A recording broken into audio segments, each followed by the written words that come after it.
হঠাৎ আপনার কাছে এমন এসির কাজ আসলে ভাবতেছেন কোত্থেকে শুরু করবেন। আসুন তাহলে একটু দেখি। মনে করুন আপনার কাছে এরম বড় এসির কাজ করেন নাই, স্পিড এসির কাজ করছেন, তাহলে এগুলা কিভাবে করবেন? এই এসি গুলো একদম সহজ। যদি আপনি দেখেন আপনার থার্মোস্ট্যাট থেকে কম্প্রেসর চালানোর জন্য সিগন্যাল দিয়েছে, তারপরও কম্প্রেসর চলে না, তাহলে করণীয় কি? এই ধরনের এসি থ্রি ফেজের হয়ে থাকে। ক্লাইম মিটার নিয়ে পাওয়ার চেক করবেন যে আপনার পাওয়ার 380 ঠিক আছে কিনা, ফেস টু ফেস 400 বা 390 ভোল্ট ঠিক আছে কিনা।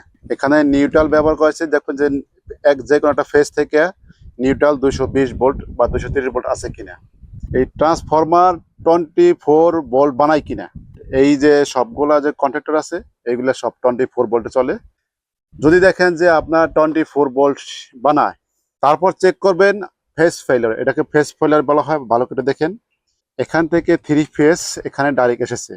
ফেস ফেলার কেন ব্যবহার করে? যদি কোনো একটা ফেজ আপনার ফেল মারে, তাহলে আপনার এখান থেকে ভোল্টেজ আগে পাস করবেন না।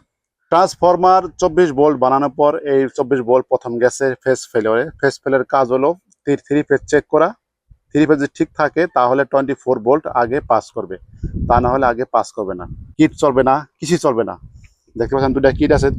এই যে সুইচ, প্রেসার সুইচগুলো ঠিক আছে কিনা, এখানে high pressure, low pressure, pressure switch এগুলো ঠিক আছে কিনা। ভিতরে যদি যথেষ্ট পরিমাণ ফেরিয়র না থাকে, তাহলে এই সুইচ আপনার সে কাজ করবে না। একদম সহজ। তারপর আপনার আছে রেলে গুলা।